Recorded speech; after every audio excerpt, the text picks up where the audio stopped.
There we go. This time it worked. Okay. Right. I am live. Okay, hanging up. All right. Bye-bye. Bye. Hello, everyone. Let me get my forward shot here for you.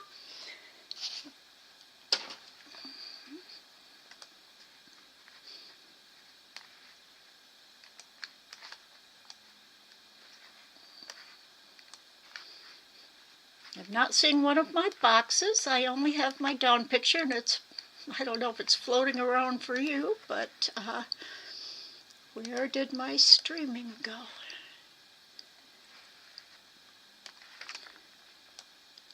I'll be on live in just a moment. I was just on the phone and seemed to have lost my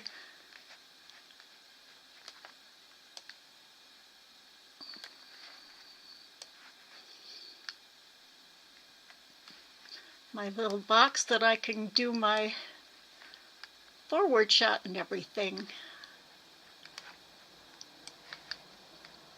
Oh, here we go. It came off. No, now I see it.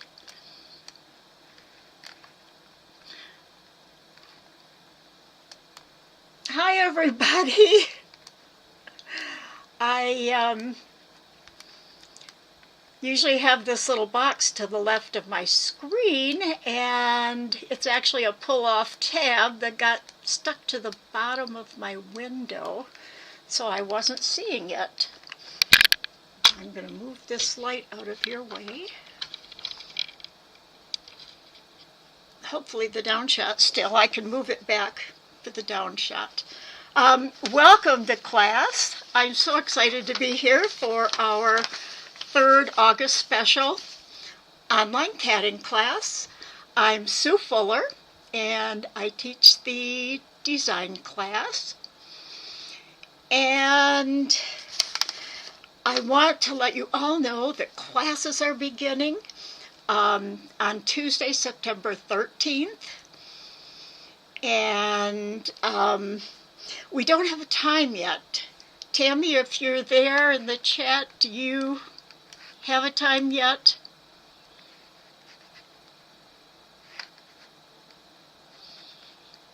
Oops, now I can't see my chat window.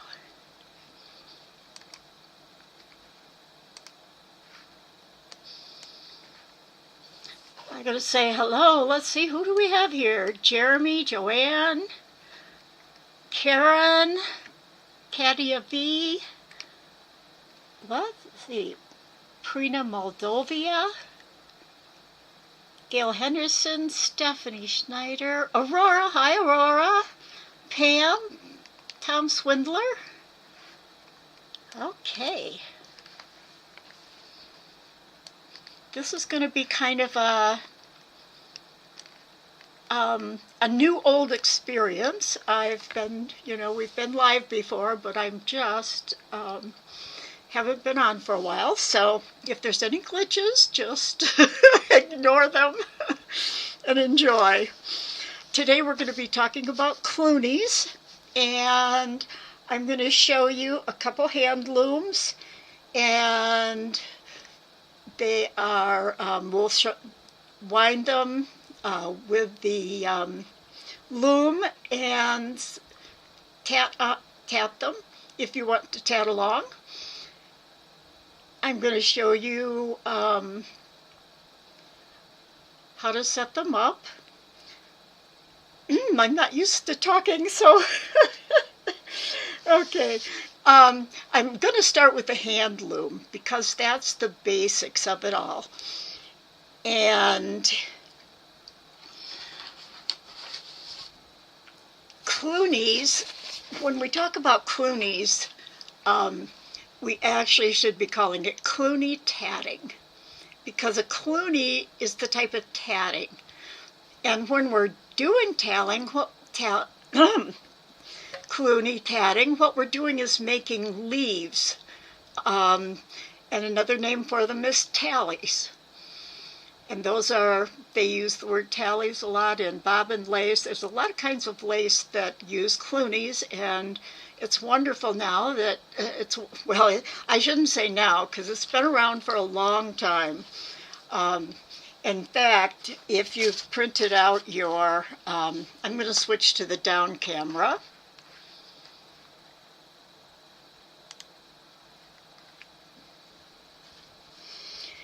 And if you look at the,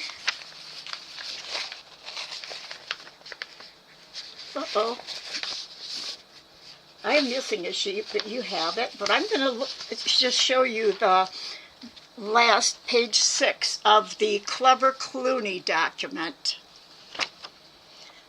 And you can see how old this is. I don't know if I can get it up. Slide it here, get my table fixed up. I think I'm going to fold it and slide it up to see her hands. Notice she's working on the arm of the chair as her loom. You don't even have to have a special loom. And you can see the little diagram of her starting it. You can't see over and under, but this is a 3-warp loom. And that's what we'll be doing today. And when you view your loom, all the lengthwise up and down threads are the warp threads. When you start weaving back and forth, these sideways stitches are called the weft stitches.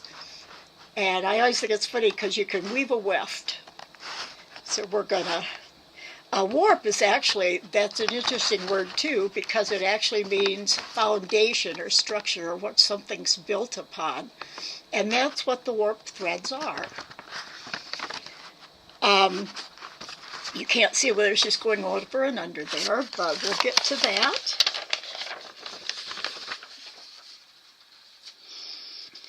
And right here I have, now this is size 20 thread, and down here I've started on the bottom with a split ring. You can see I've done the left half with white, actually it's yellow, and the right side with a purple, lavender. And so I'm using the warp is going to be made out of the chain thread, which made the first half of the, actually that's going to be the chain thread, what we consider the chain thread. And I'm going to be weaving then off the purple shuttle. Now you can see that's not a bad shaped one. This one's not bad.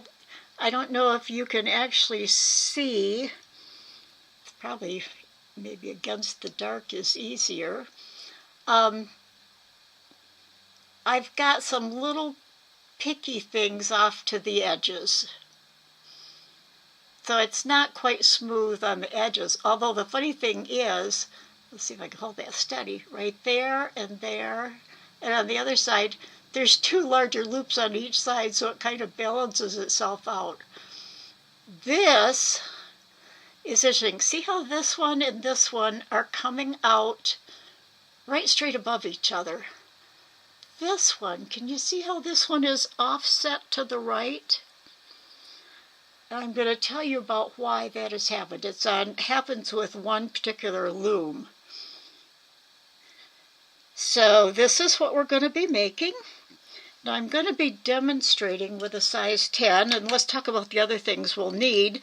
Here I have a split ring started.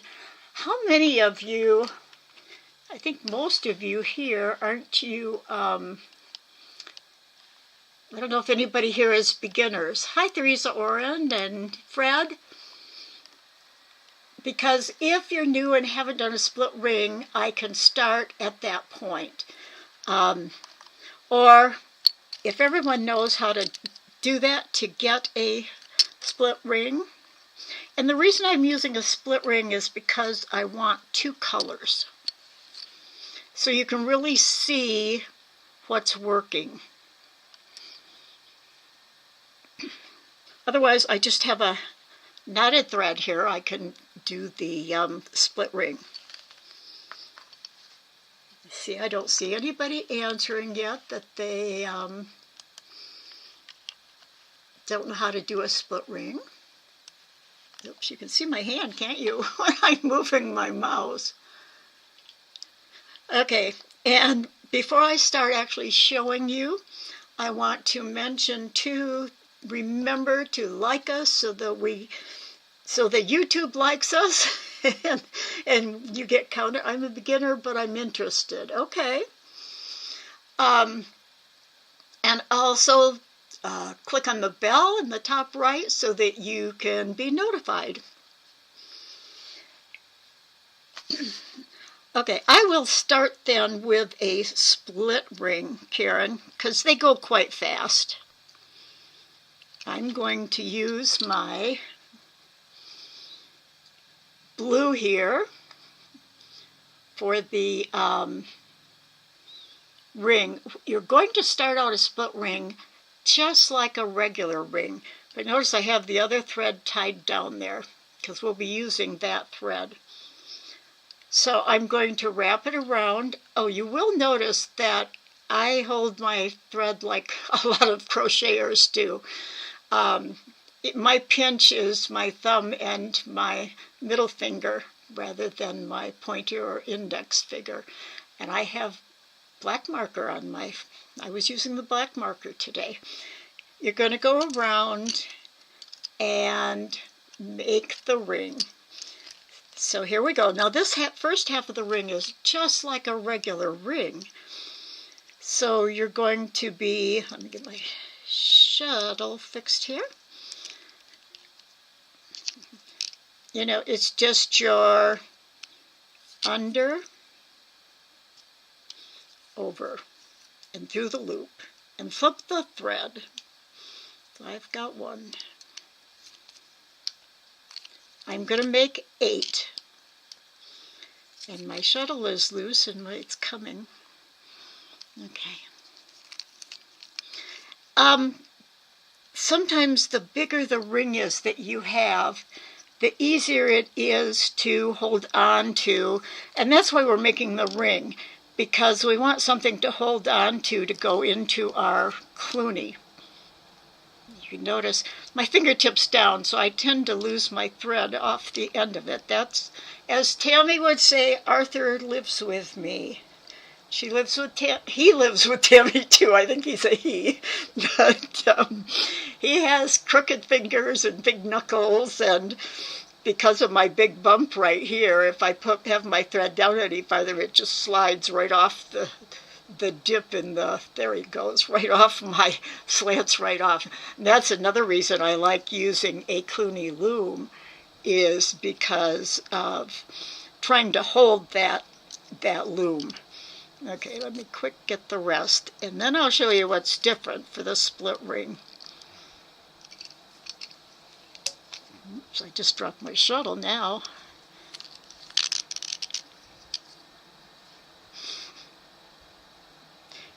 You know what? I am going to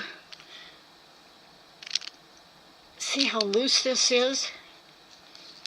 I'm going to pop this out of this shuttle and pop it into this purple shuttle. See if it fits better in there and doesn't come on. Oh, this is a brand new shuttle, so you can see how tight it is. But now I got to wind it back up a little so I can tat with it. I just hold my thread up here with these and, whoops, get me under there, and just, you know, I have it there just for a little tension.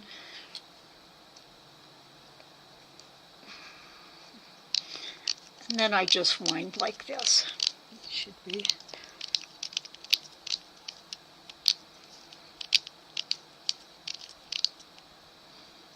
Come on, a little bit too much thread here. Okay.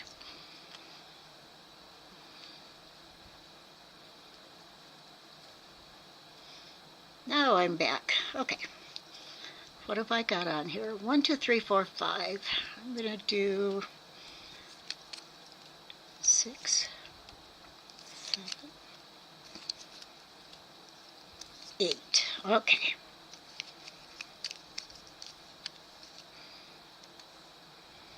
Now, when you're making a split ring, what you're going to do is the other half of your ring, it doesn't have to be 2 colors, but because we're using 2 threads, let me get that back on. We're going to tat with our, I got my hand in there. I shouldn't have taken my hand out. I think I have my hand in there backwards. Okay. We're going to put down the shuttle we've been using. We're going to pick up our second shuttle.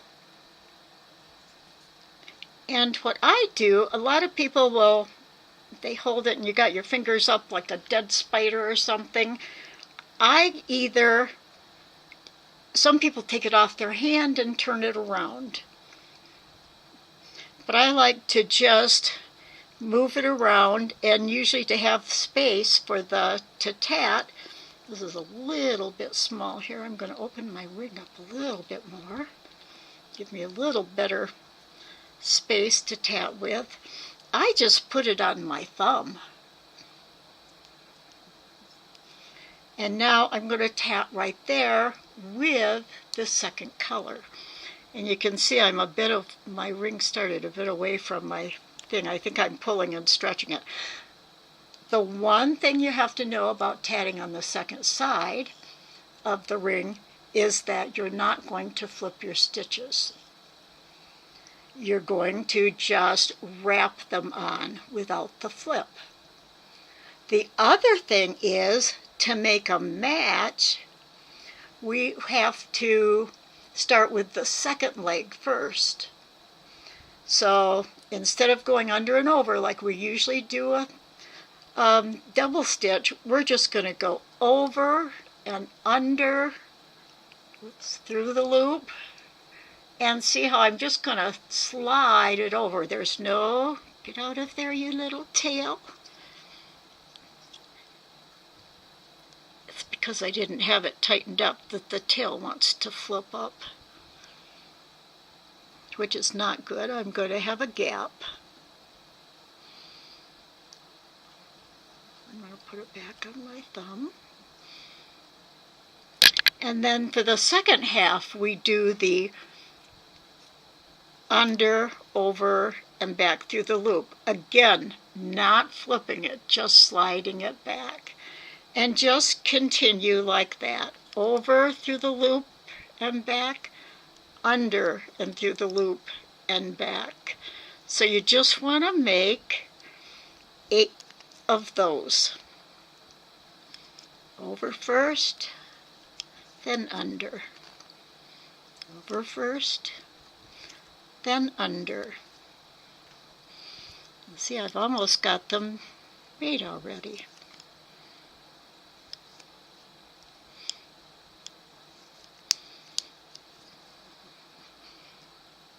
One, two, three, 4, 5, 6, 7. One more. All right. So here you've got your ring. You set your second shuttle aside. And you're going to close it just like a normal ring with the shuttle 1 ring thread. Let me start pulling. Now, one of the things, see how my thread has started twisting? One of the things I tend to do is I'll stick a finger in to begin closing it until that gets, whoops, I didn't get my finger, and I'll put around that finger. See how it's going to start pulling, it won't let the, now I'm going to take it off of there.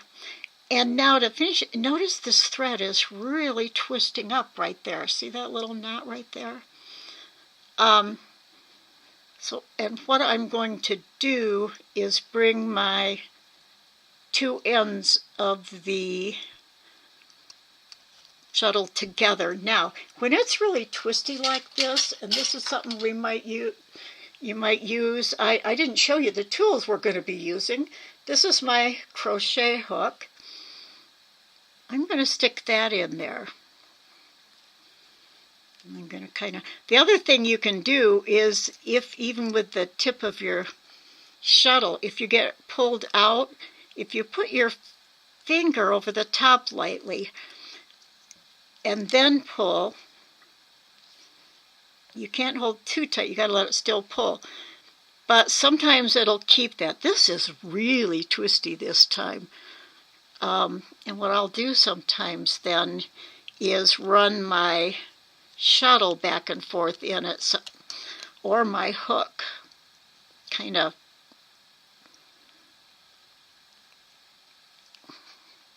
And sometimes it helps take the twist out. Now I'm going to get my ends really close together. And I think it's going to knot, but we'll see if I can. I think it's going to pull it in. I'm going to pull right towards the right now. Let's see. Yeah, I think it's pulling all the way in now. I still have a little knot right there. And for today, we're not going to worry about it. Now, we're going to start with a clever Cluny loom. And I don't have my first page, but you have yours that shows you how to thread the loom. And I'm going to show you how. Notice this is the vintage way.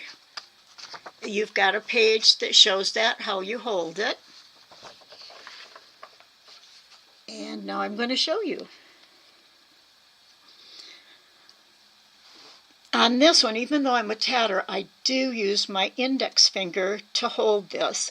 I don't hold it where I used to. I have to hold it back here farther because of my sliding problem. Now at this point, I'm actually, when you drop a shuttle to untangle it, if I let go, see how it's twisting around? If it was twisting faster, it would keep going and rewind itself the other direction. So if you're untwisting it, touch it lightly once in a while until it's, to help it stop faster. And now I've got a, I think I'm going to use this one because I like the way it's coming out better. Whoops. This ring, split ring, closed better. So I'm going to use this and just put this back in the purple shuttle. This is a nice thing about bobbin shuttles, is you can just switch them back and forth. And even for Cluny tatting, you don't have to make any changes. You still want your thread to come out of the back up, or over, whatever you want to call it. Okay? So here's my split ring. I'm going to use the green for the warp threads for my loom. So I'm going to grab a hold of it, and traditional pictures just show you, let me get back in here. You put it around your pointer finger, and this is just the same way that Tammy wrapped her box loom, except that we're going around our fingers. And so you go around your middle and your ring finger, and then you bring it, I gotta get a little more thread there, back to, I'm gonna get that out of the way, back to the top. So I'm gonna move my finger. See how I'm laying it right at the base of the ring? Get it in my pinch. I guess I have to be, I don't know if that's better or worse. Now from there, you don't have to do this, but a lot of people do. You can, see, even this one's tight, the thread doesn't want to come out. you can wrap it around your finger because you need a loop on the bottom, and then you go back up into the pinch. But in a minute we're going to take that off. So you could have just made your loop, just take a loop and get it back in your pinch. So you've got a loop down here. I'm going to wrap it around my finger just to show you.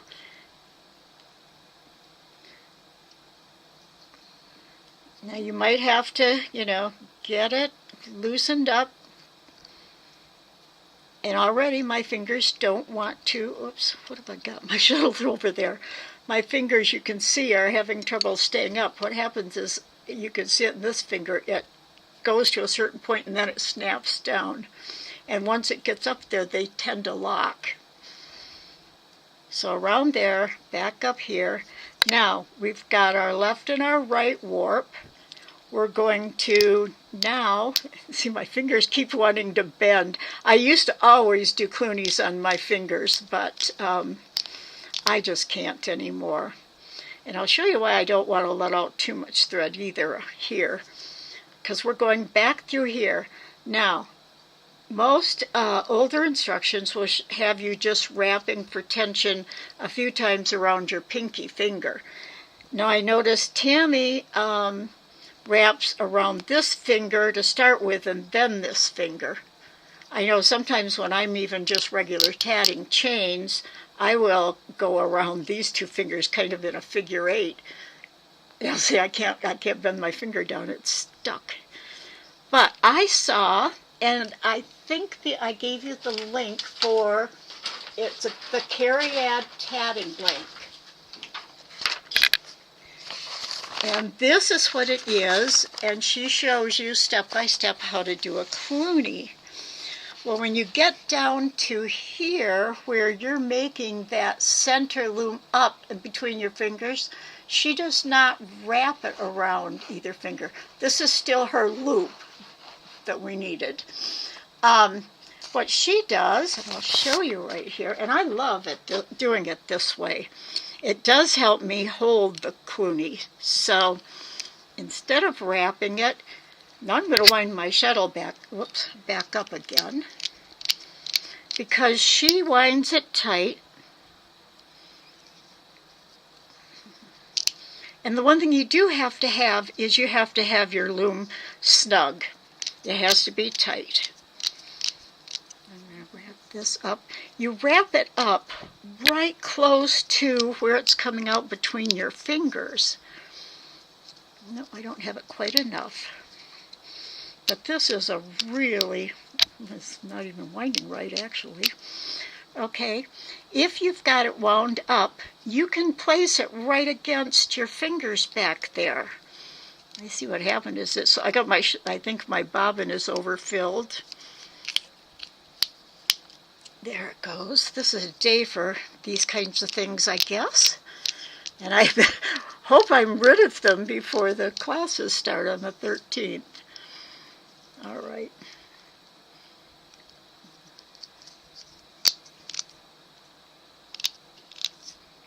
Let's see. There we go. But it all has to come up again. Okay, so now we're ready.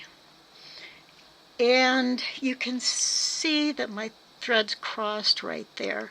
So I'm just going to pull this in farther because I know that's my center. Now, some people, the one thing you're going to want to do is get your top of your ring right up close, or the previous element that you have tatted. You need your previous element because we want to tighten this right up close to the base of the ring. So I do not do, whoops, we want to work right close to the top of the ring. So pull this one over farther. See, this is why I don't do the hand loom very often anymore. I'm just going to start going over my left one. I'm sorry, going around, going under the left warp, over the center warp, and under the third warp. Now we're going to pull to the left if you're, unless you're working left-handed, the other direction. Now what you have to do is you want these three to be really tight up close.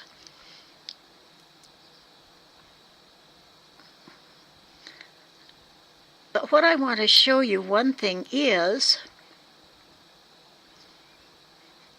that can make your left leg kind of get a little bit funny. So instead of making a little half stitch in the beginning, I'm going to take this out.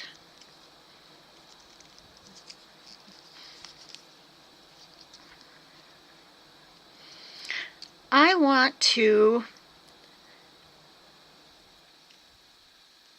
make sure I get this. I'm having trouble keeping this in my grip today.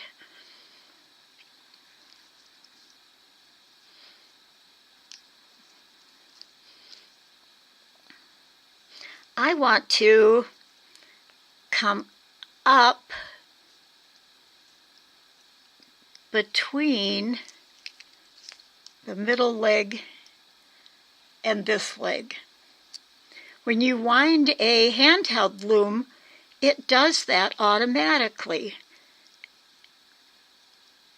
because you put one of the second leg goes over the top of the shuttle thread.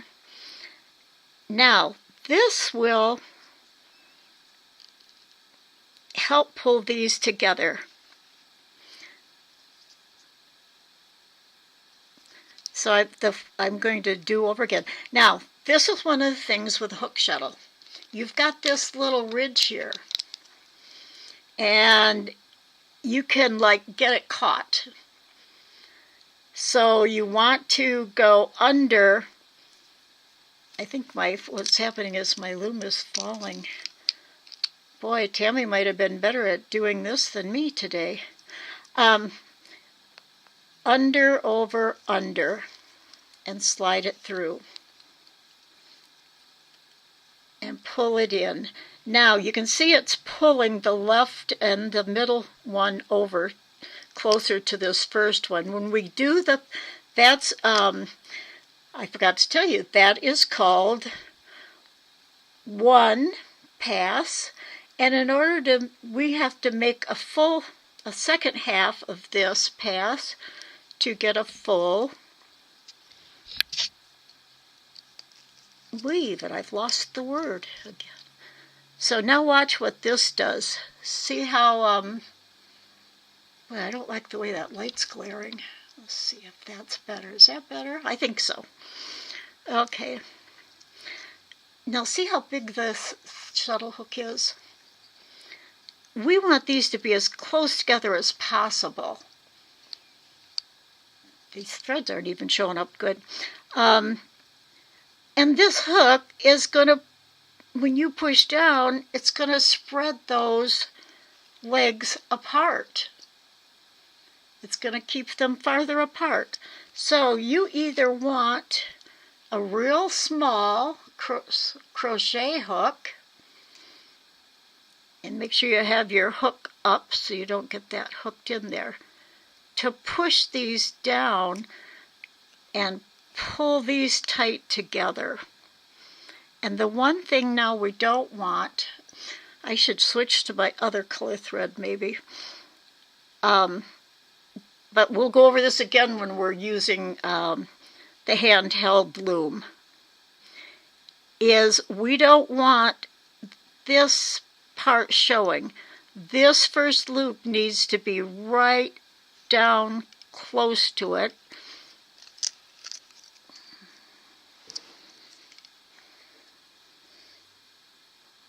Oops.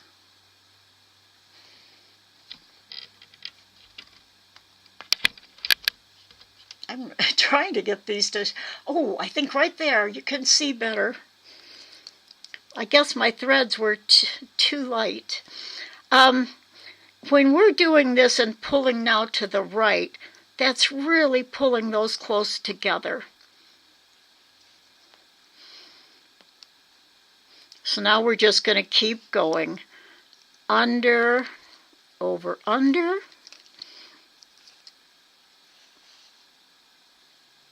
Pull it down. I'm going to show you another thing that you can use. But even this tapestry needle, you want a finer one than this one that I keep on my ring. See how fat that is? But if you have a finer tapestry needle with a blunt end, that works really well. I'm fortunate enough to have, it looks very sharp, but it's not. It's actually a cactus spine that was given to me. And that works great. See how skinny the tip is?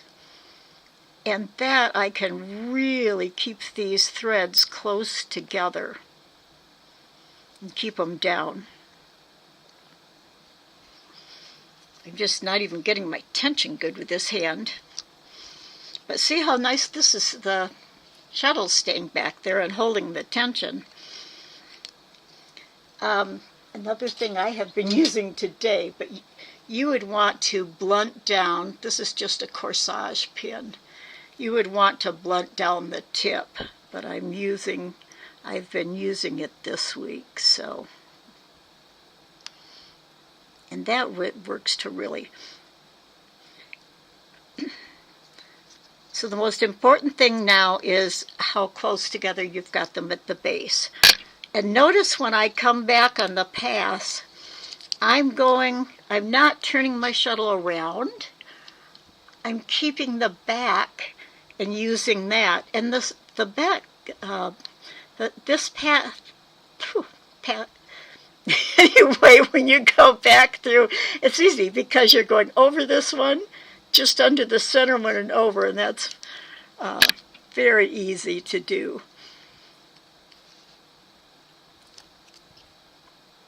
Now, I want to another thing some of the people do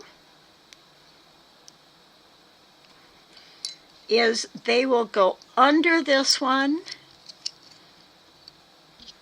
Oops. Stuck over my little sticky outy finger there. Okay. And then they'll snug this up when they just have this first, they've only gone under the first loop. Now I'm going to go over this one and under this one and pull that up. And I think I'm going to get a really wonky Cluny here, because when we're done there should not be any green showing. Now another thing you can do at this point too is you've got to pull all three of these together, but if I hold those I can put I actually use my nail and snug them up from there. I guess it's this angle of tatting under this camera that is making my Cluny so bad. Okay, so now I'm on my way back. I go over, under, over. Now I've been doing pretty much the same width. And a Cluny, if it doesn't tell you how to make it larger, you can make all kinds of shapes of Clunies. There's usually 3 to 5 passes. I am missing that word. Tammy, do you have that word for the two, once you're finished with 2 of them? It's a complete pass back and forth. See how I'm getting green in here? That's what we don't want. And I'm not going to worry about it right now, but that should not be there. The Clunies I showed you that I'd made previously did have those. Of course, they were made out of size 20 also. So, and now we're to the point where if you get, I'm going to get 4 of them, 4 complete ones, and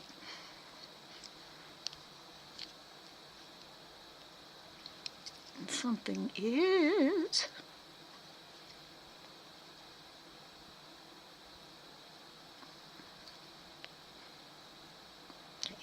and it does help to move your hand up to keep them in place and the right size. Oh, I undid it. I'm sure I'm not the only one who has. I forgot to go over, under, over. And notice, you don't have to have your hand with your fingers sticking up in the air. You can weave, I'm kind of weaving up and down sideways. And you still, what is important is this right over your fingers here. My tension's not even staying good today.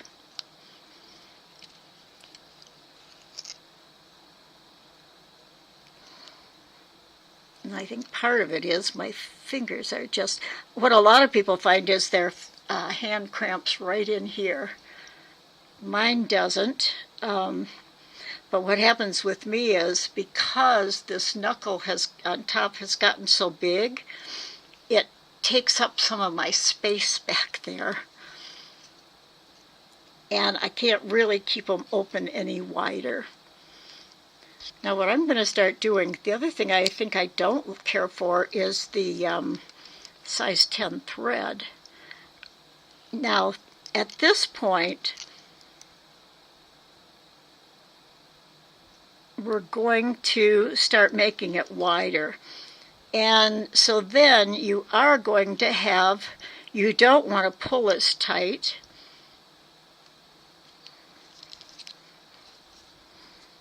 And I don't know how many of these I've tatted this week, and I never had this much trouble. And now I've pulled it tight. Now, if you've pulled too tight, that's easy too. See how tight I've got it, and I'm losing the whole thing. You can go back in and loosen it a little. Just and then start pulling back down. I don't like the way I guess you can see them okay. Really bad color threads. They show up better on the gray background I have now. So now I can, whoops, I took that out. Now I can start pulling these back down. And what you can do is stick your hook right in there and then get a hold of that and pull it. And then I can go back the other direction. Now, can you see how much wider I'm making that?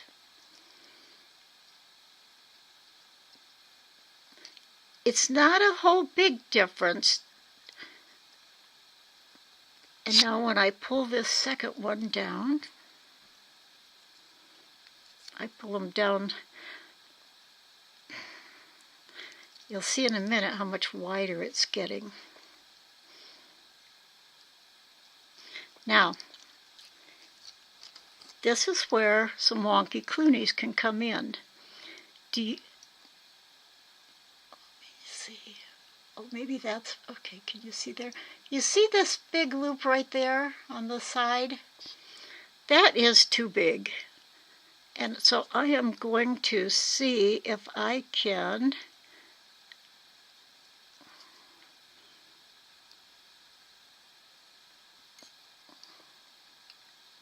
pull that up a little on this side, and then I have to go get under the thread here and pull that back to the left. And then I can pull, give me 1 second here, I'm going to try something.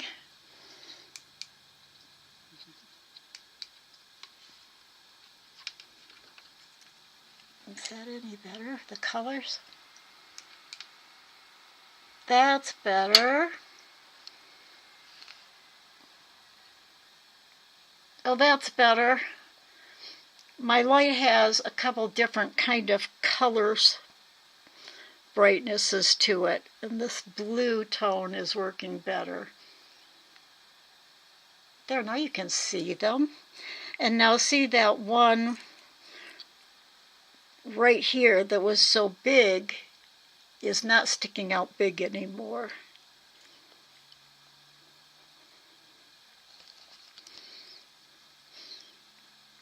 Now, if you have looseness side to side in your weft threads, that you can't fix later. But when I pull this down, I will be able to get these a little closer together. Maybe you can't even see that there's little gaps in there.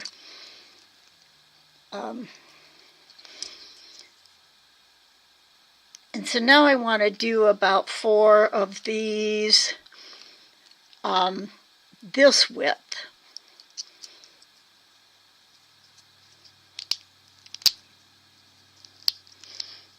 Get a little more thread. Now see how that left thread is pulling in too far? Like that. I'm going to just give that a little bit more looseness and pack it down. It's on the second pass that you can kind of really adjust your stitches. All right, so let's get this one finished up.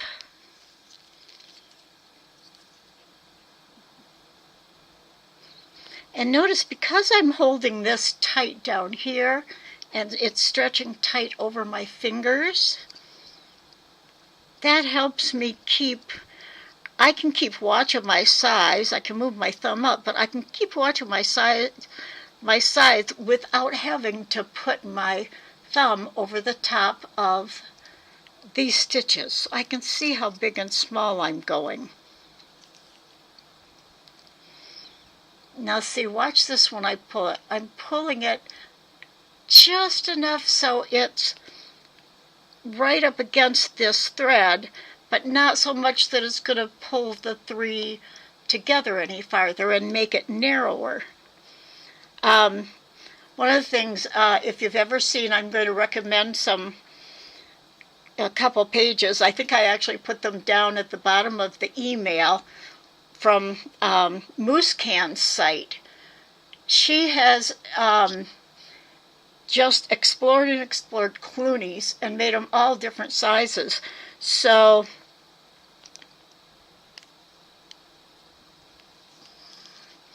I'll show you in a minute.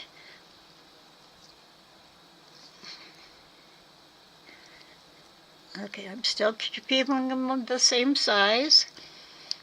Another back pass. Whoops. See, if I pull a little too tight, so I'll just kind of slide it down and then get it. And I think that's probably one more.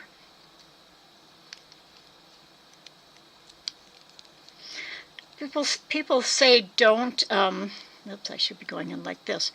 Don't twist your shuttle. But if you've got one that has this little hook bump on it, I do like twist my shuttle up there. The thing you want to be sure you do is put it back the same way. You don't want to be twisting this around and around.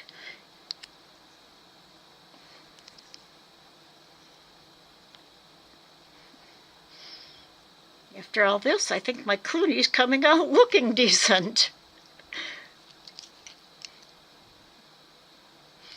Now at this point, I'll start going smaller. And the one thing to think about with that is, too, if you're holding too tight, you can't shorten the distance between them. Whoops, the distance between them, you can't shorten it up to pull those outer ones together to the center. So this one,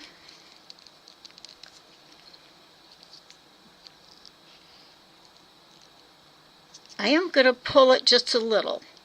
snugger. Now, you can see, I think, that, let me get this down a little. It kind of looks like the left thread, this, I don't know, the angle is right for you to see. Can you see the little kink in the right one? You can't. Well, there you can see how much bigger this space is than this one. That's because this right one is being pulled in. And that actually, at this point, I wouldn't worry about it, because when I come back on the other pass, over, under, and over, I'll be pulling this one, and it pulls that left one in. Let me pack them down a little here. Now, you can't see much that it's getting smaller, but it is. Okay, so let's get a second of this set of getting smaller. It's going to hook over my finger again. Oops. I pulled too tight, so I'm just going to, like when I pull it down, kind of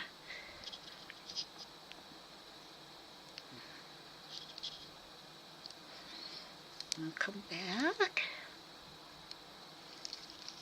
Like I said, even right now, this one on the left or on the right is a little bit smaller space because it's pulled in right there at that point, and the left one isn't pulled into the center yet.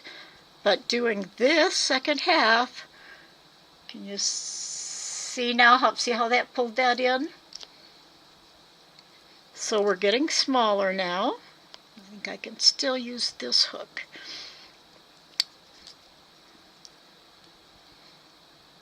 Oh, I never took my loop off, did I?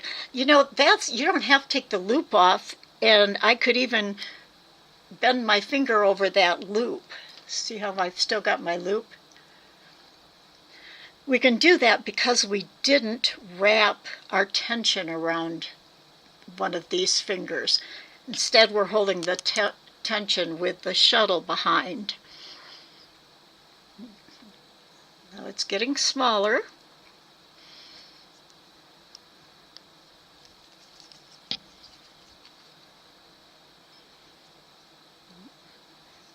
See the whole Cluny now? It's a pretty long one.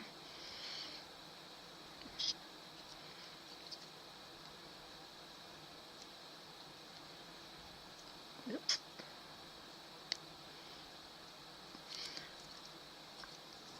Okay. Now you can see too how I don't have this one slid down all the way, but it's good on this side. And when I come back over,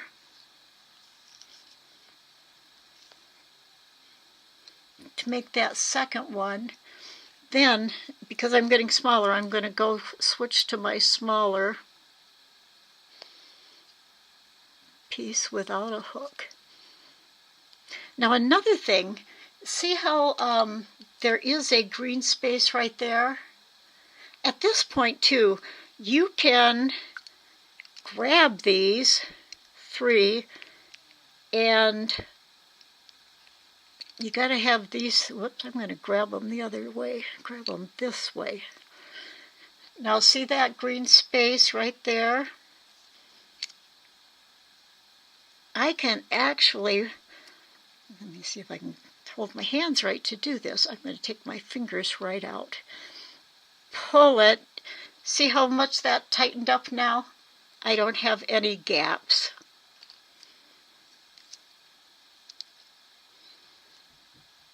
All right, I think I need maybe two more and we'll be to the end of this one. You notice I don't always pack them down on every pass either.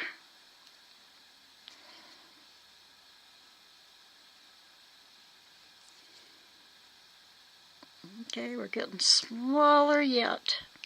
How's my end looking compared to the other end? I think I can do one more.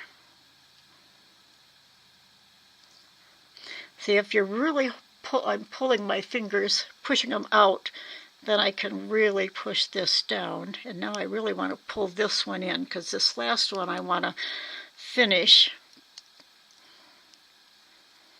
totally to get it tiny. So I'm really going to push this one, pull that one in, and this final one. And I don't have them packed down yet.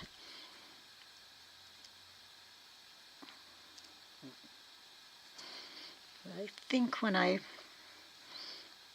pull this one all the way, it's going to work. I'm going to see if I needed another pass or not. At this point, we're going to take it off. I'll show you in a minute putting it on the table when I get this partially closed up. But for me, I tend to do it. For one thing, I've got my fingers in this top loop, and that's the loop. To close this up, we're going, let's see, gotta get this back down. Alrighty.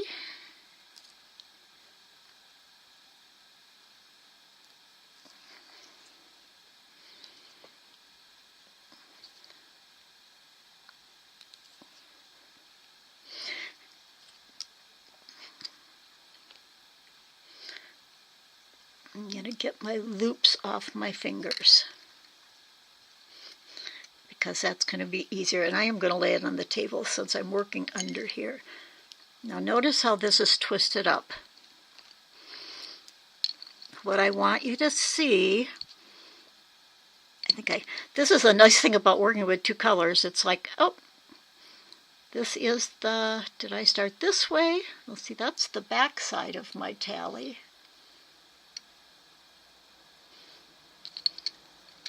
I'm going to turn it to the right side. When you lay it down to straighten things up, oh, you know what? These hooks are catching in my felt. My last pass was to the right, so I know at this point I can hold my fingers here and tug this down, and I can even, as long as you're holding up the, let me untwist this loop. You want your loops untwisted. And one of the easiest ways to keep it untwisted is keep your finger up there, or I'm going to undo this a little just so you can tell easier, because this one lays up in the middle. See, you can really, if it gets a little wonky, you can just fix it back up. So here I've got my three. My loop is just the way it was on my hands, around my fingers, and my center goes off. And we're going to close this loop, and we're going to close it by going to the bottom loop and getting it uncovered. Now, if you think about how you wove the loom, okay, this left side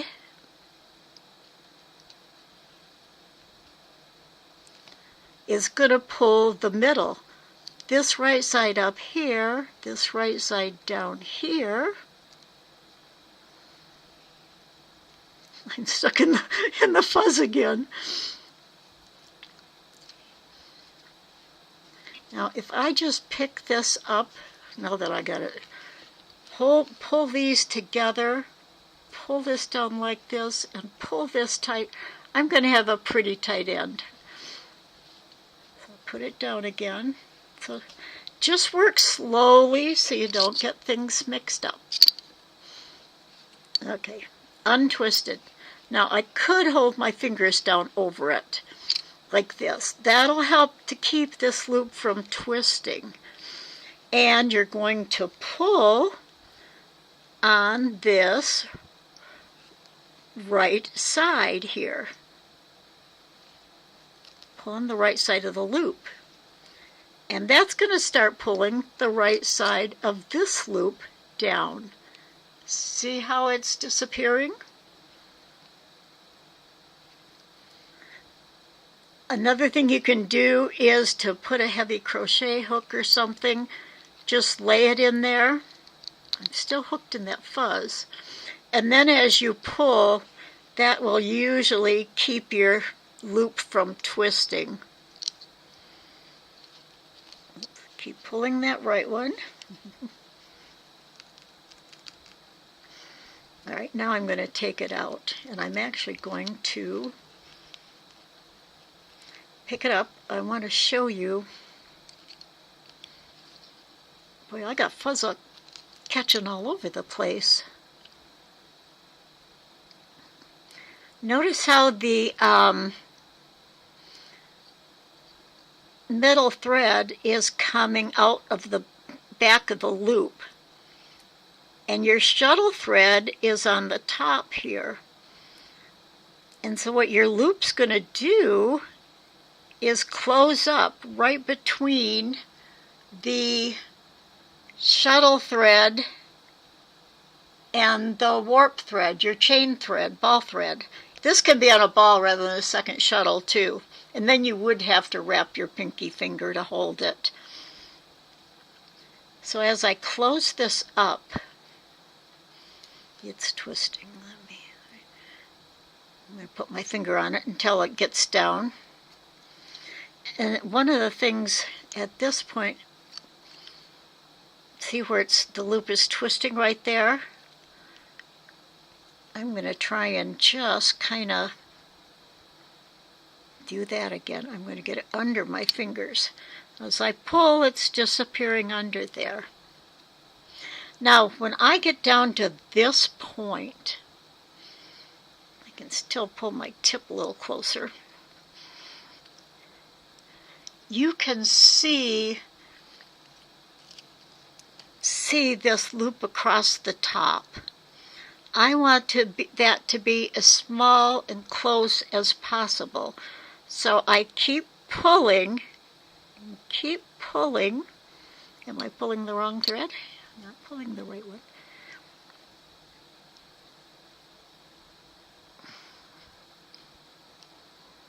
Almost disappeared in there. Not quite. And it's not quite. It could have used another pass to get smaller. Now at this point I'm noticing that I have a gap right here at the beginning. I don't know if you can see it if I hold it still long enough.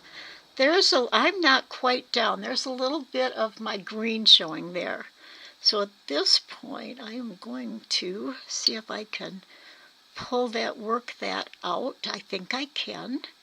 Now, if you pull on one side or the other, it can make your leaf go funny.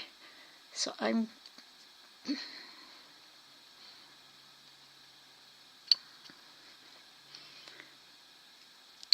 still see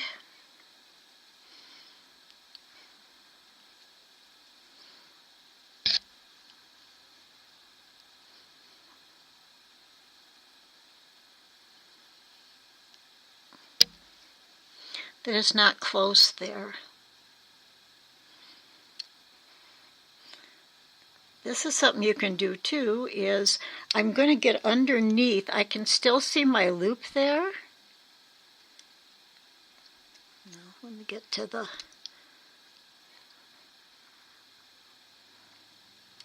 See, I'm going to get down under there. That's my left side. And I'm going to hold that left thread and pull up on it. And it should close down. Now this is going to, you have to kind of, if you pull on one side too much, your leaf is going to turn one way. Okay.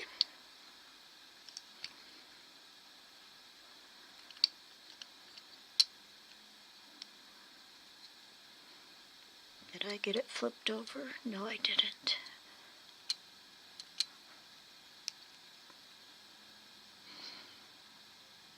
Now I'm going to pull that right side down more again. You'll be able to see.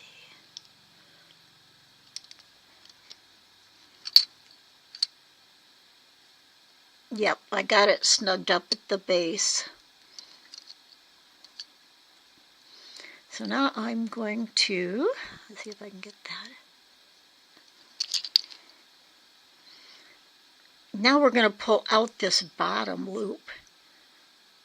And I am going to stick my fingers in this to start with because it's so big.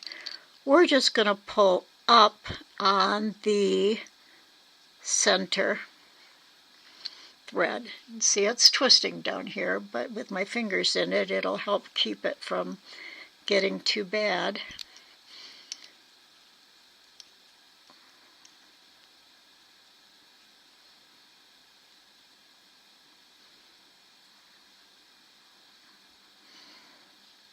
And again, I can put something in it. I'm just going to hold that loosely so it'll still pull up, but it won't twist. Now I've only got one little twist in it.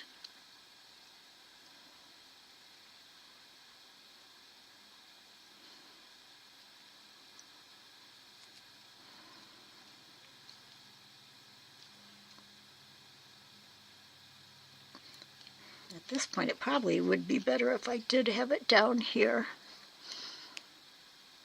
so I can get in and hold that. I'm going to try to take this. It doesn't usually take so long. As I pull up, that tip is in there.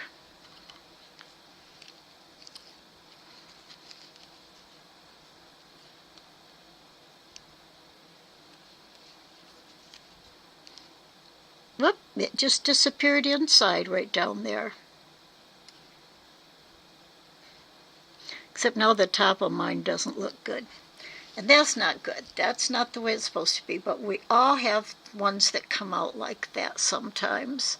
I can see my loops up on top because I pulled it down at one point aren't quite right.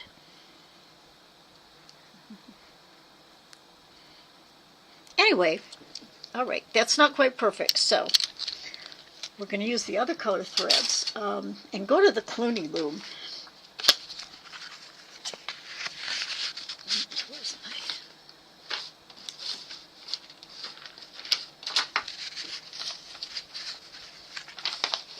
Oh, it fell on the floor, no wonder. This is the one that I cut out from the Cluny loom pages, the Clever Cluny loom. And I used this then to trace onto my pizza box cardboard. I did, because I've done some Clunies before, if you see when I put this on, you see I cut it a little bit shorter because that works better for me. So we'll do the cardboard loom. Now you notice there was a little mark right there. That's where you're going to hold your Cluny, or your split ring to start with, or whatever element was the last element that you used. And I'm not even going to bother putting the blue on a shuttle. I'm just going to pretend it's on a ball. Doesn't matter for this. So we start here where the little dot is, which is opposite your G. Now if you have your cardboard and you've clipped in all of these little slots, oh, I have 2 extras up here, so don't look at those quite yet. Everything else is the same as the cutout, except for I've got 2 extra slots up here. We are going to go down behind A. And for this loom, if you're working with a needle for your weft threads for your weaving, you can have this perfectly flat because you can slide your needle right under it easily. But if we're working on using a shuttle, we need some space because we need to keep these taut, but we also need some space to slide under. So when you get to this point, and I usually hold, you can hold this way.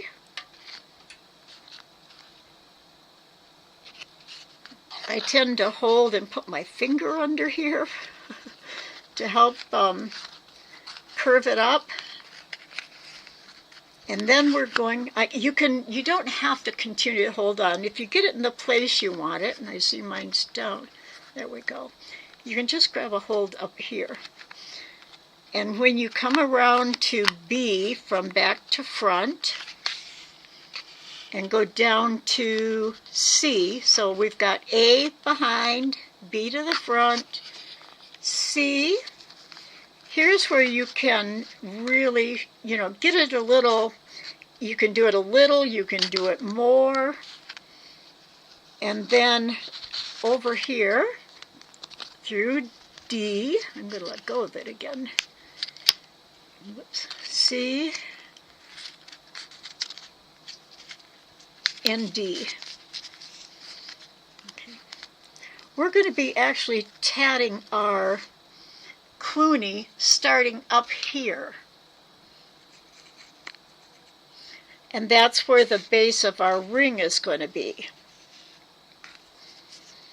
And this down here then becomes the loop you would have had around your fingers. So do I need to pull that a little snugger? Maybe not. Okay. Then you're going to go through E. And I really,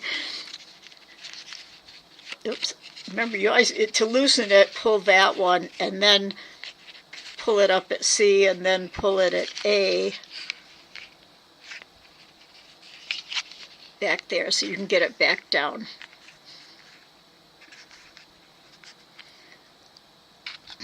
Now the Clever Cluny shows you going from back to front through F.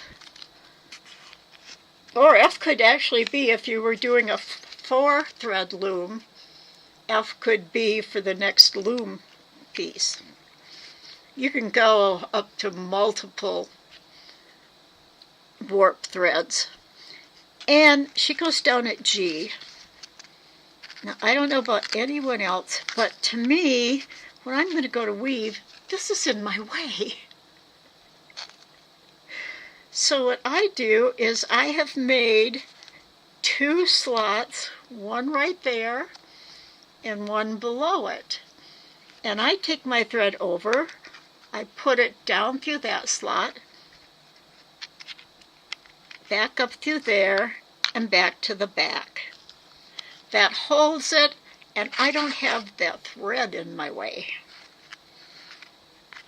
So now you can, when you, remember, we want to pull these threads together.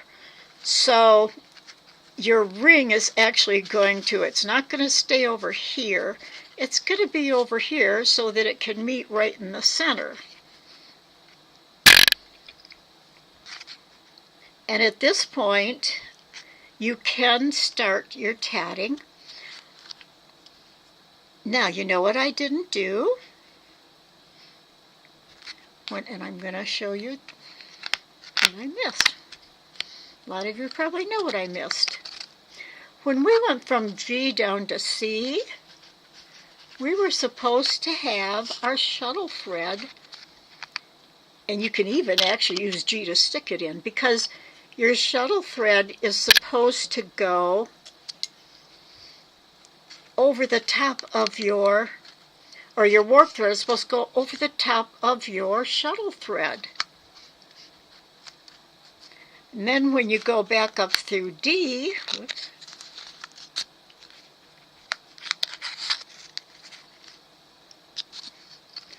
now the center one is going over your shuttle thread.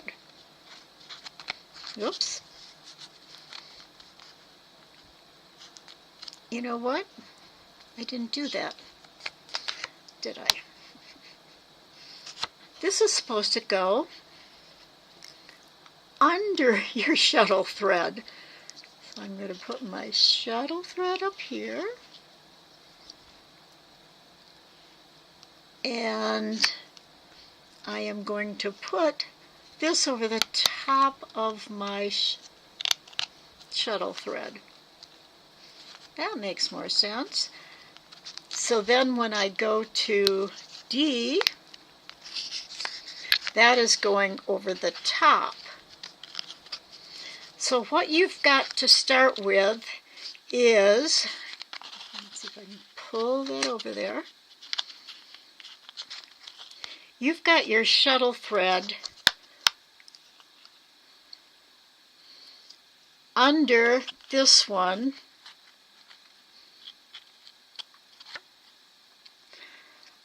I knew I was going to get mixed up on this after doing it so many times. And I even went through it, talking out myself through it out loud. I'm going to redo my, get that back down.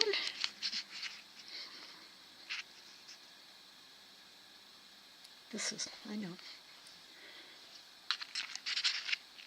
Your shuttle thread goes over this, and then your warp thread goes over. So your shuttle thread is under this middle one. It's coming from the left. It's under the middle one and over the right one. And that actually is like a first pass going left to right. And that's one of the reasons, by winding your loom that way, and if you actually wind your hand that way too, so that you have this underneath your shuttle thread, and then this going back up between your two fingers over the top, you're all set to start. You don't have to do an extra half stitch or anything. You don't want the shuttle thread under both of them, because when it pulls together, you'd have a longer stitch. So this way you start out and you've got, you know, under and over to start with. So now we can start our right one. Under, over, under. And wherever we have, this is another thing I tend to do, is I'll put this finger, I'm holding this between my thumb and these two fingers, and I don't have to press hard. That's the nice thing, so you don't get tired in through here. I'm going to move this kind of over so it's like right under the center thread. And then these are loose enough that I can pull this tight down below. And this I am going to put my finger over. And then we're going to go over, under, over, under, and through. Now if your threads are loose, just hold your thread, your thing down. Now notice how I don't have this one in there close enough again. So I'm going to move it over. But what I'm going to have to do is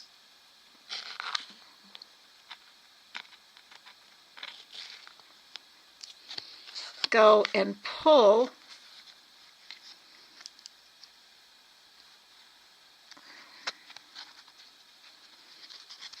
I'm going to start over just to make sure I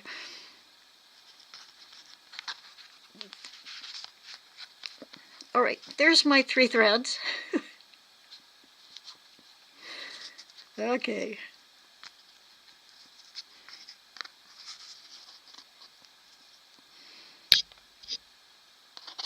I'm going to come out. I think I did.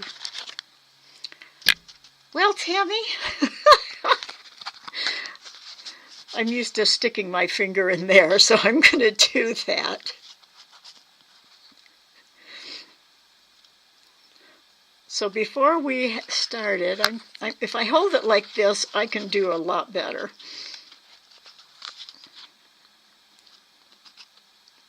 Okay. This one's going to pull in when I go under. And it's, they say don't show your shuttle. But if you're working with a shuttle that's got a shorter bottom tip, if you go like this, it'll slip right in there, go right in between your shuttle. So when I lift up with my tip, I'll turn a little to make sure that I'm not sliding it in between. And then just flatten it out again and pull it. Now this is going to pull the three of them together. Now notice that my center thread is a little looser. I can either pull that from the, it's not in my, no wonder.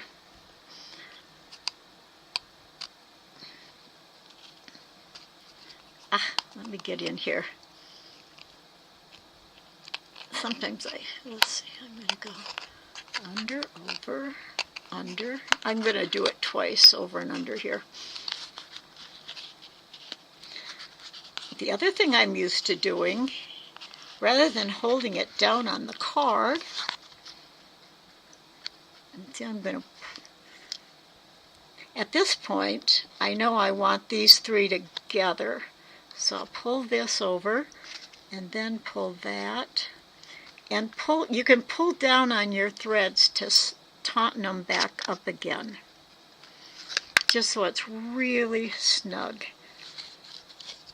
And then I'm going to, see, I can't do that this way.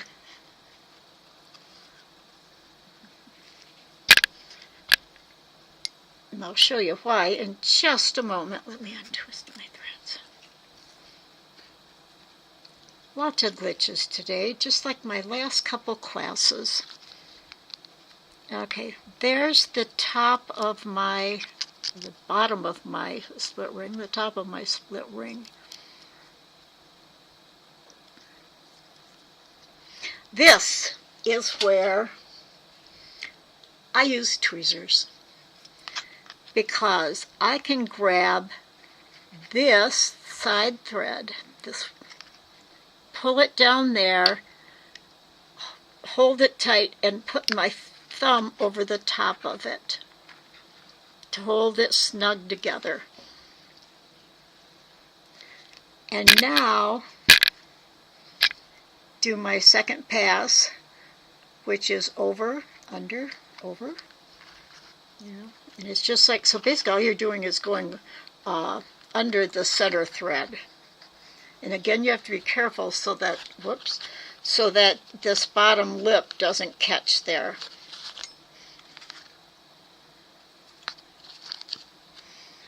And I lost it out under my finger.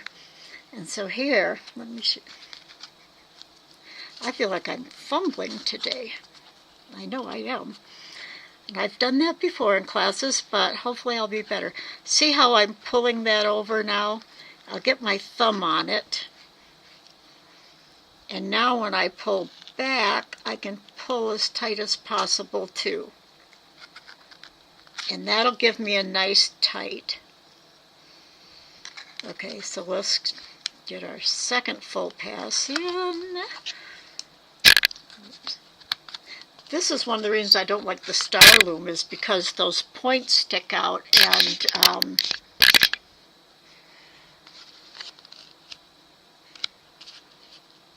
going to move my, see how all my threads have loosened up? And the reason I like to put it on hold it in my hand down at the bottom, right from the start. Because even if this gets loose, if I'm holding it here, it doesn't strain as much here, because you don't have to have these fingers working also. So let me,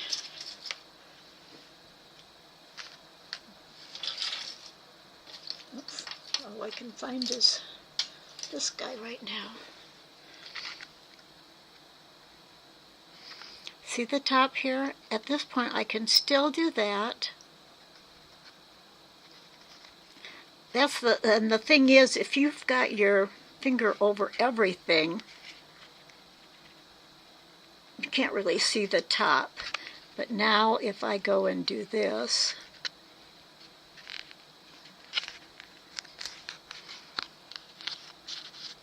I wasn't fumbling when I was doing it all by myself.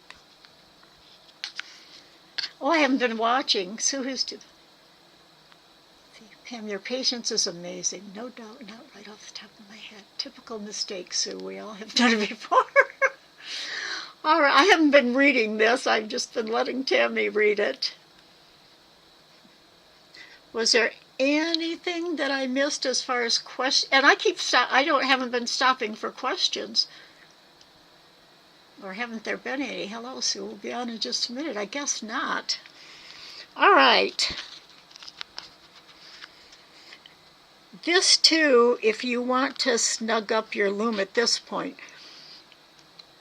go behind. I'm going to use something that doesn't have a hook on it. Go behind, and you want to get this one first, the one between A and B. Notice I've got this labeled for left-handers, so I've got the letters on the back too. If you pull that,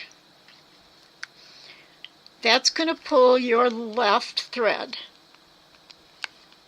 Now if we pull at E, oops, no, it's B, then we pull here, then we pull here. That would have been a good place to use my tweezer. And then I'm going to have to take this off.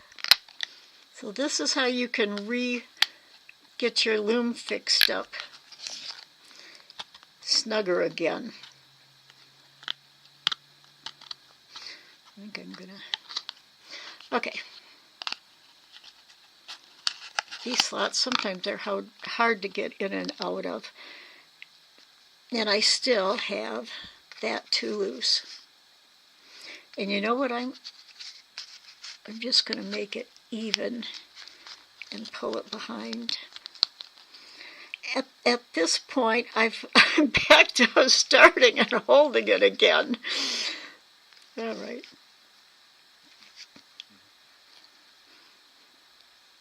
All right, so I'm going to, I'm starting with 1, 2, 3 again. You could always pull down here too and snug up the two. This is called redoing. Retro tatting. I'm pulling it tight here. I'm pulling the next thread on the right tight, and then I'm going to pull this snug.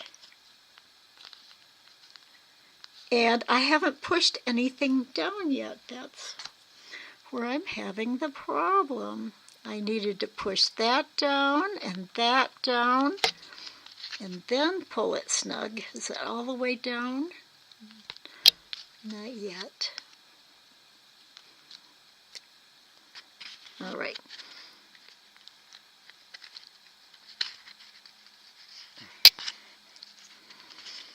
I am all thumbs today. Okay, I've got all 3 of them. I'm going to try again, get my finger on top of there. Okay.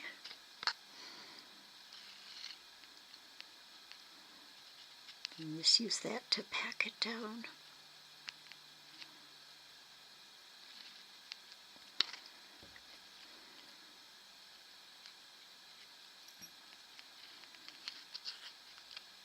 All right, there I go again.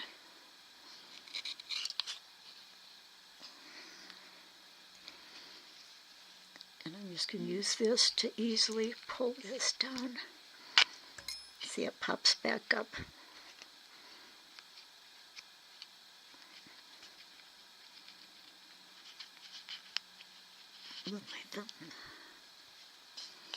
I've never had this much trouble starting a Cluny. I was just zipping through them last night.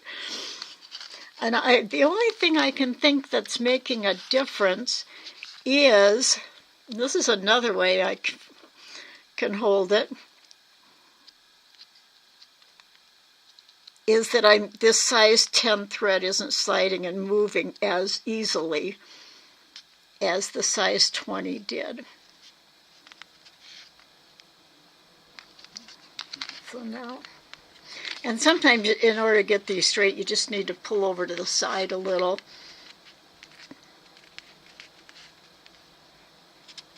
This is the problem why people don't like Clunies. And I wish this was a day when I was just tatting. I may show you on a size 20 if we have time at the end. I can use the tip to get it done a little farther and then pull. All right, now I'm going to go back through.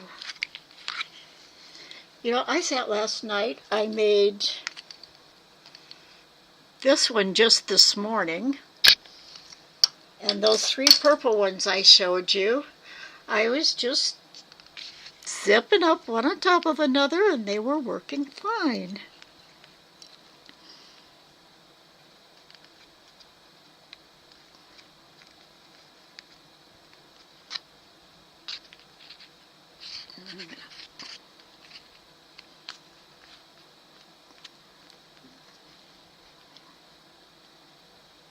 There, I think I'm finally getting what I need, a smaller. All right.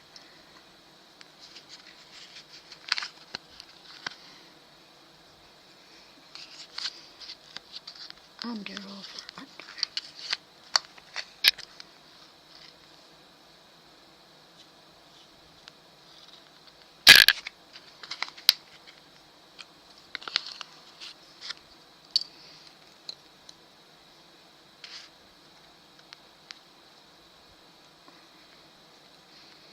I am going to do at this point, I'm going to do this. I'm going to grab them, pull this down, pull this down.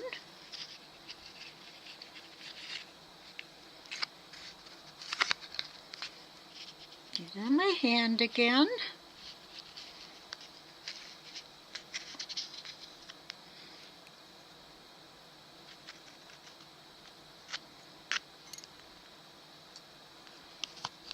I'm going to pull this from below, because see, I can get it.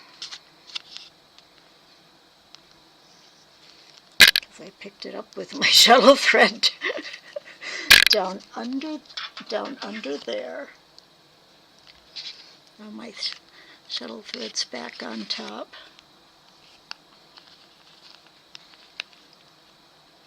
There we go.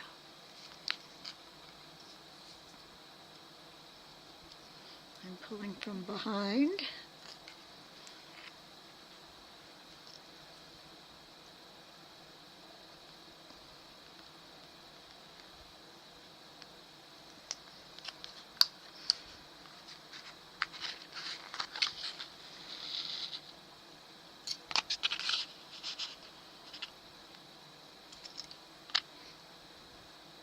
This is just not... But remember, I did come out with a pretty good shape one that last time. I think the bottom of this one's not going to be quite as snug together. And you could do the little loop if you want to, the little half stitch. What I have found is when you do go over and do the half stitch around this, you end up with a little lump down there, just a tiny one, but it shows, especially, you know, if you're working with 2 colors. Now, if you're not, that's not really going to show that much. All right, let's keep going and see if we can get this a little better shape. Whoops, I undid it instead of going over and under and over.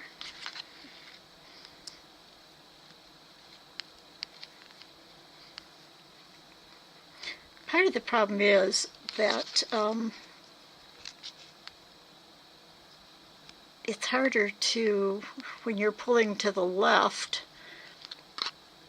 it's harder to get your thread pulled down. So that one's...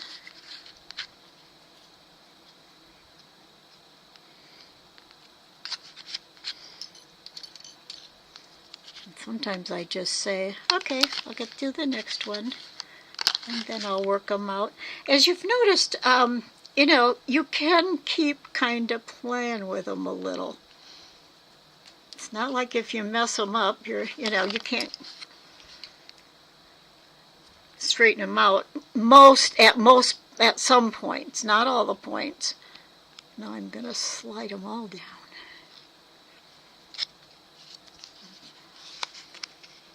I'm just taking a hold of here and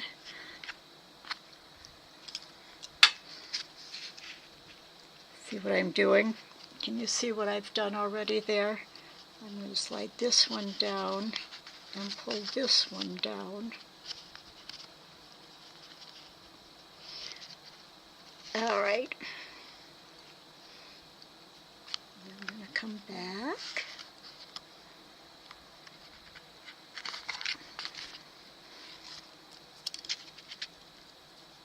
Finally, I got enough at the base that I can start widening.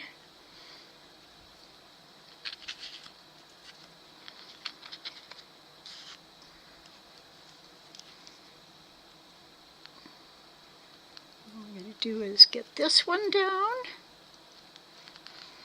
and this one down.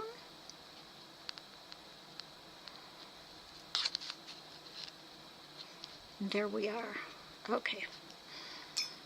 Start getting a little wider now. Now that one thing to think about is if you have these threads too taut, you can't get them all pulled together sometimes. So they have to have enough give to them that as you're getting bigger, and I can't keep any of these good, can I? I'm just going to take that totally off, because then I can just keep pulling this and keep them taut. And I'm going to bring this finger back over. Maybe that's what I was doing last night. I'm sorry if I talk a little quieter and mumble, and then you don't know what I'm saying. Although sometimes I'm just talking to myself. Now again, I can get my tweezers out and pull that better. Now if I've pulled it too tight, and sometimes that happens, can you see how I've got it pulled too tight right there? That again is just a case of getting in between and pushing down and pulling them even again.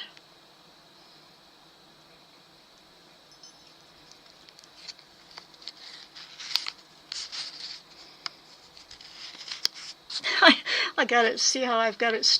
I've got this one stuck in between the this thread inside my shuttle because of that bottom lip. And that's the thing with these shuttles. You have that bottom lip. With the hook shuttles, you have the little hook on the end. One of the things that I think, and I didn't get out is that a Celtic shuttle that is just simply the same size, length, top and bottom, would be easier to do this weaving with, more like a regular weaving shuttle. You know, you also can, if you feel like your thread's getting a little twisted, just hold on there and you can drop your thread. No, mine's not twisted. As long as you got a hold.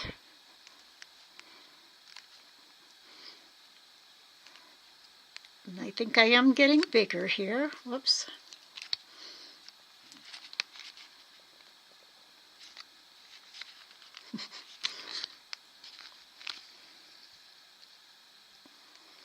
See, I'm just pulling very loosely now. The only thing I want to make sure of is that this left loop doesn't stay too big.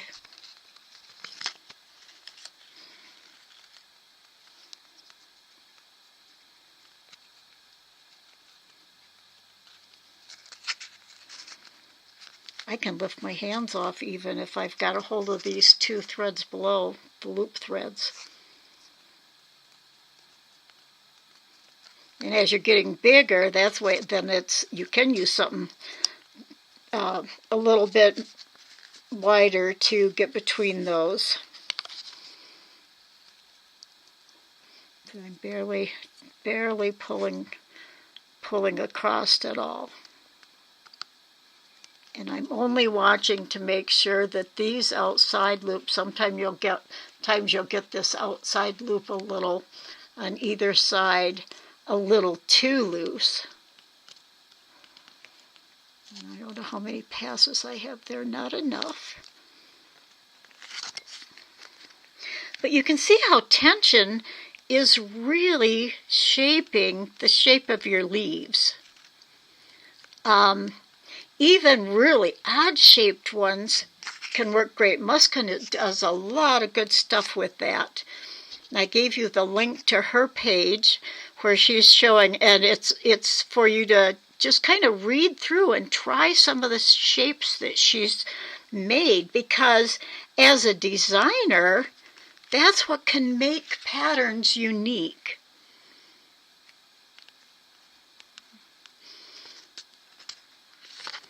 Well, this is going better now. It's just that beginning part that I really had a problem with. Yeah, I probably got enough of a straight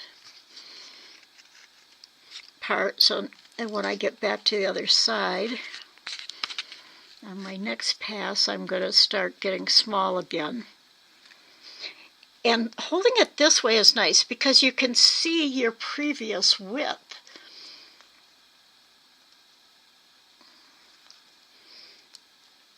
So when I do this next one,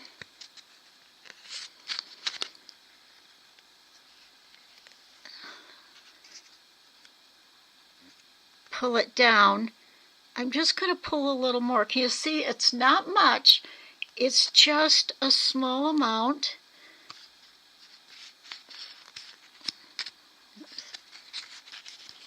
Now I didn't get my bottom over the top of that. I keep getting caught in there. All right, let me do this. I'm going to turn it so I can see that bottom edge and get by it. Now you see I've got my stitches up a little. So it's time. And I'll move as I pack them down, I'll move my pinch up some.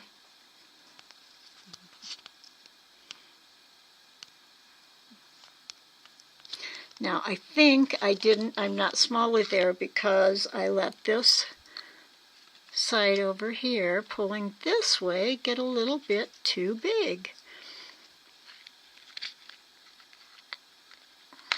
I'm working my hands up. Okay. And now I'm going to make sure that when I pull this side here, it's a little tighter. And then I'll pull this one down. And oops.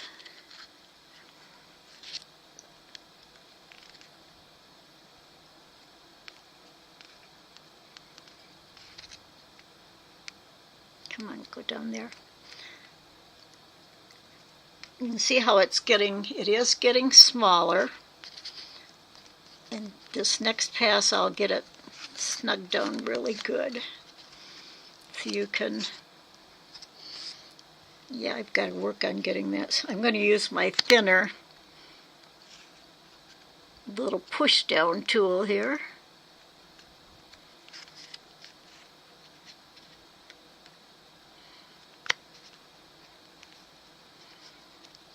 Pull a little snugger. This is a much better color thread, isn't it? You can see it better.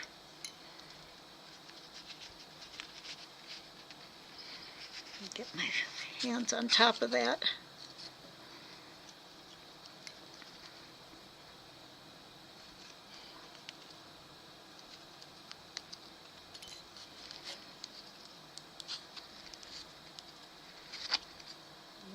Getting my... Okay, over, under, over. Now I am going to, at this point, grab my threads together, because see how I've let them kind of get loose? And so, but look what I did. I've got the left ones tighter. See how I'm getting a nice curve? Can you see that? It's starting to curve to the left. Now it says get that so it's not. When I get these all pulled down, I'm going to make sure all my threads are pulling even. Oh, I see what I need to do. I need to pull on my little bottom loop again.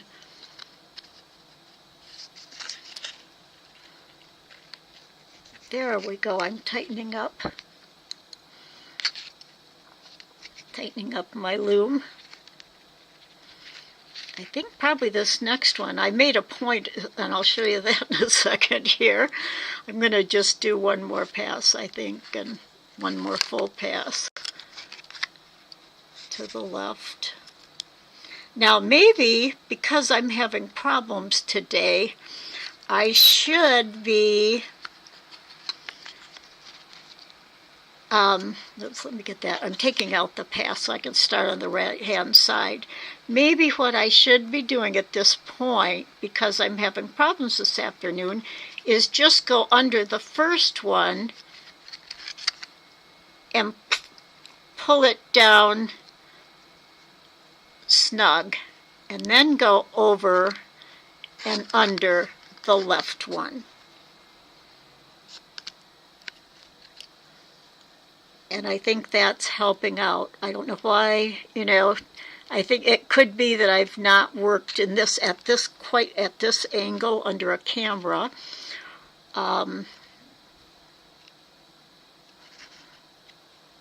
So that I'm just not quite pulling in the right directions that I usually do. All right, this is still getting, I'm going to get my fingers up higher so I can keep that little tighter in place.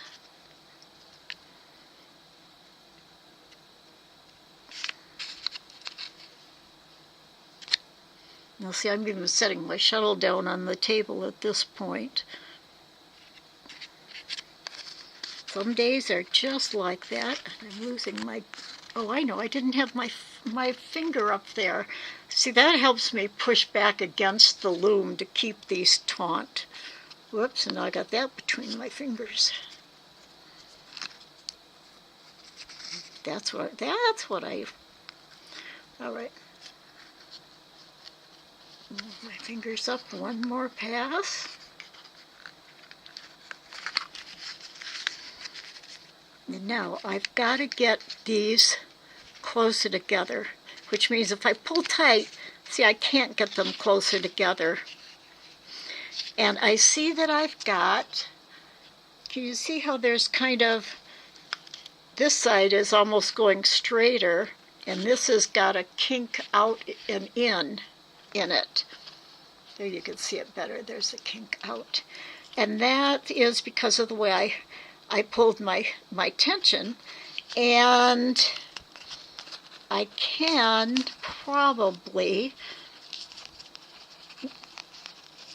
maybe get it back before I close it up. We'll see. I think what I just did in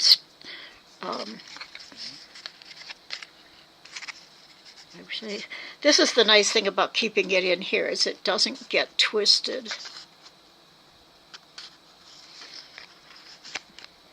Whoops, and I let go of it. But just remember that this is supposed to be on top. And it comes out to the right, and then you loop it around to the left, around down here. So I'm going to pull that back down. And the one thing, oh, now I'm really getting a curve. Actually, I kind of like that, but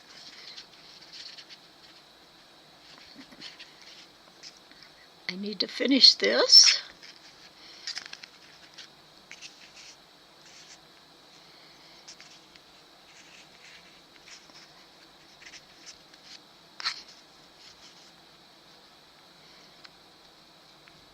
I'm doing a lot of going back, which I don't normally have to do.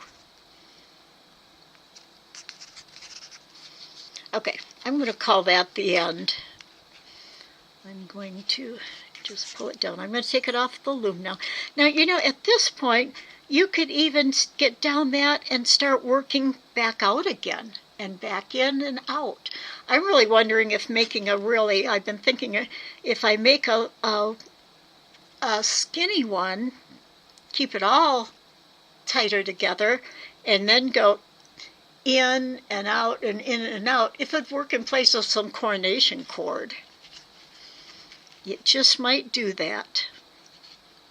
All right, get it off the loom.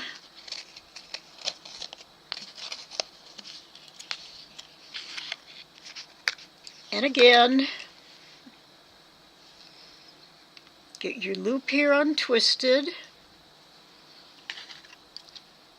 My shuttle should be, did I turn it the wrong way?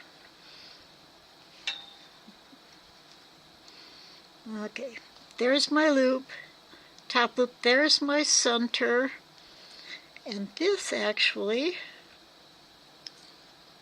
should be down here. Looks like I got it under something.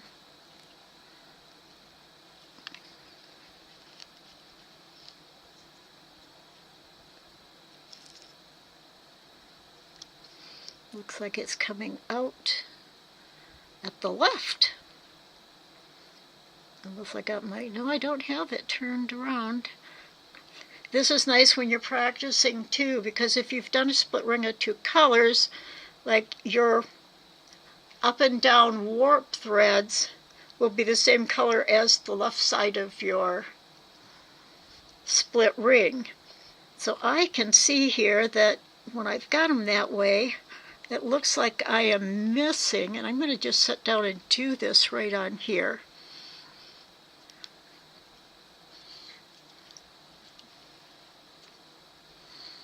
And you can see I had this in my hand and I pulled it, and look how my threads are not all down now.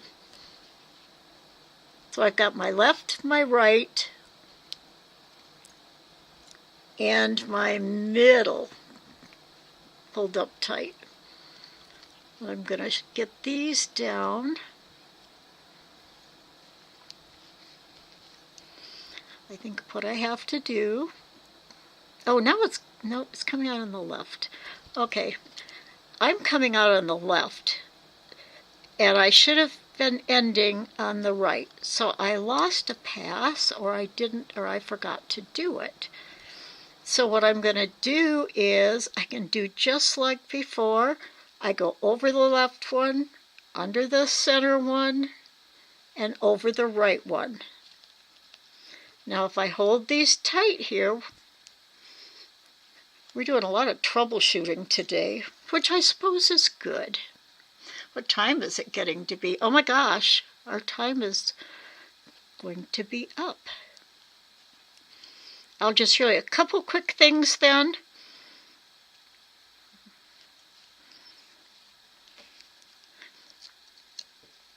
I gotta get rid of that hook. I notice I've been talking a lot with my head down. I hope you're still hearing me. You're at 1.5 hours so far. Okay, yes, I'm going to get done now.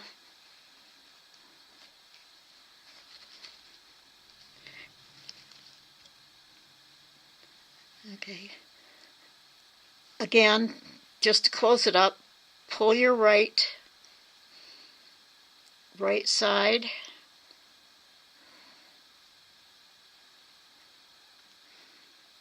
Oops, I'm pulling the wrong one.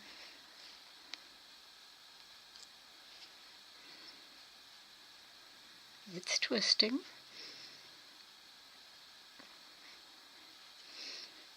we've done this before, so I think you can finish closing, know how to close it up. Okay, I will finish up. One of the things I found just quickly is that when you hold this, I've got all this space here, and I do find it hard to hold.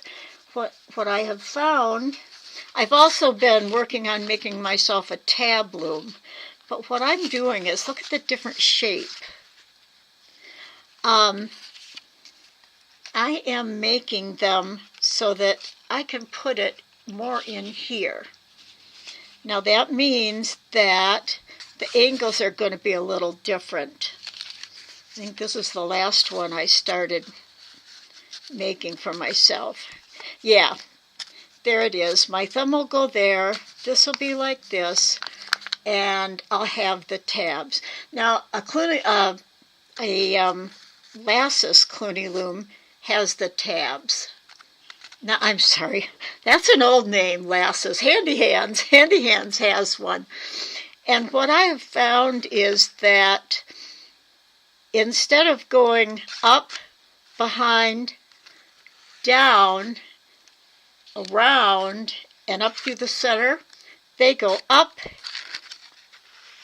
down, around, and back up. But that puts their last thread where you pull to finish pull your bottom loop out when you're done, it's off to the left. And I don't know where my little, in the purple one that I had done, you can actually see how the Cluny is, wait on this one. The one Cluny is here, and you know, normally you close the bottom loop by pulling up here, and that finishes, and you're pulling up in the center. But if you do your loom the other way, you're pulling up here. So then this next one ends up, instead of being straight up, it's off to the right a little bit. So if you use one of those looms, you may want to just thread it this other way. The star loom, this is another thing you can, when you get the shape and length you want, this is just a piece of, I think you buy 3 for $1 at the dollar store in the kitchen section, just little lightweight plastic mats. And I cut, the star doesn't work at all. I don't have plastic canvas, and it doesn't work at all out of cardboard. And I have found, if you look at this, see how wide these angles are?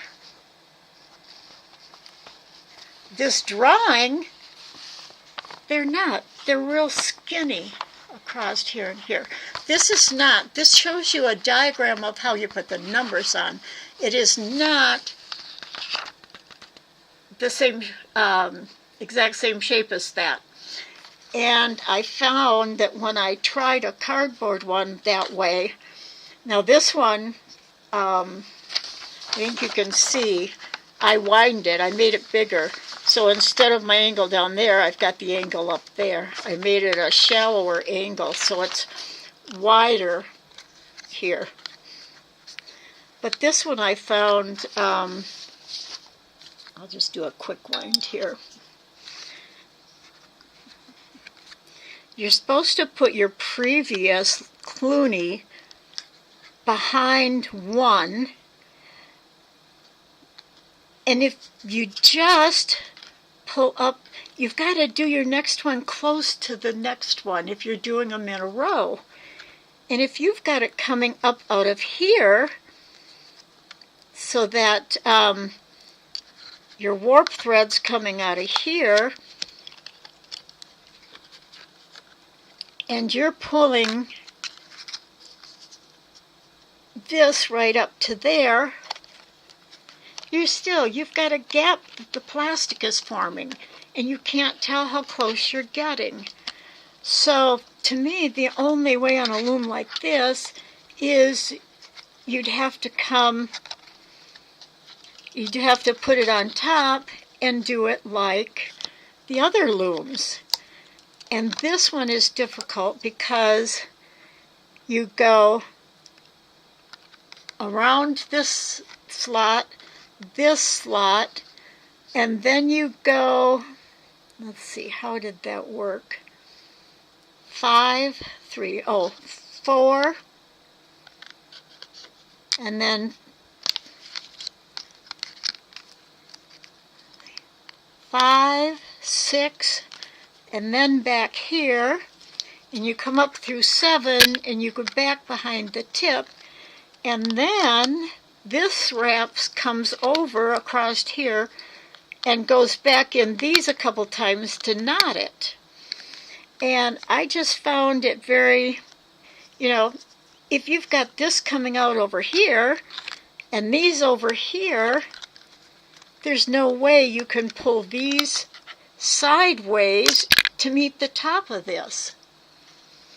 So the only thing is, if you had it from back there, but it's better just to hold it in the front. I think this loom needs to be wound a little differently. The rectangle loom some of you saw that was shown in previous classes, that one just doesn't, following those directions doesn't work at all. So I think we are done now. I hope you enjoyed it. The thing about talking to ourselves is we get good answers. I do not like using the size 10 thread. And maybe it's because I've been doing so many Clunies. You can see I have a big lump on this thumb, and then it tilts down. And so I'm relearning how to even hold the Clunies and work them. But I hope I've given you some tips and hints. You can use more warp threads to get a larger leaf, but Clunies are leaves, doesn't matter how many warps. That's right. And you can make square or rectangle Clunies. You can make curled up Clunies. And I gave you a link to Muscan's page, and I have a couple of her pictures. Yeah, look at this one. This one is a curled. It's been made and then curled into itself. I have done this just so myself so I could show it to you and not have to have you go to the screen. That's why you only get a link. You don't get printouts. You have to go to her website.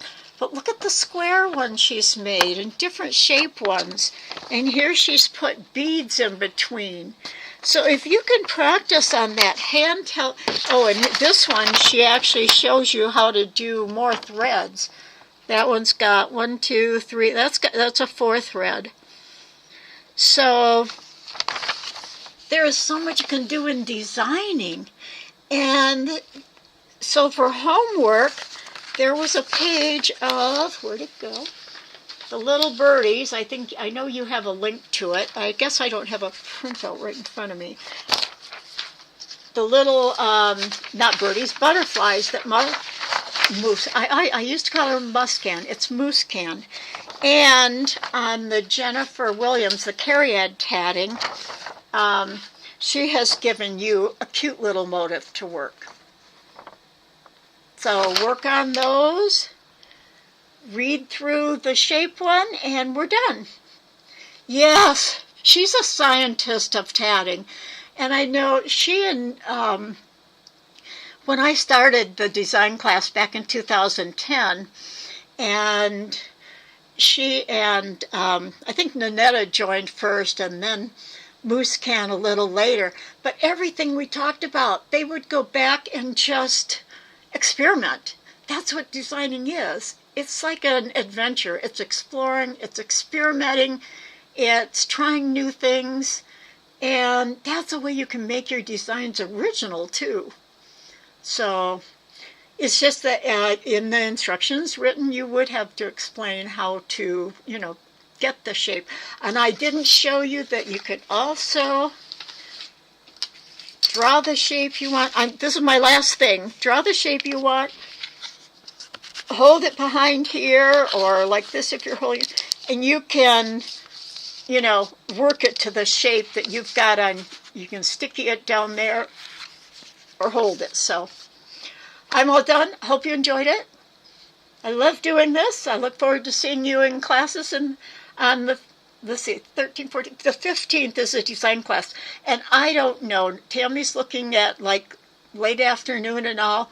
I really prefer teaching design class in the evening. So we'll let you know what time all of those start. Again, I hope you like our video and hit the like button, and we'll talk to you later. Bye-bye.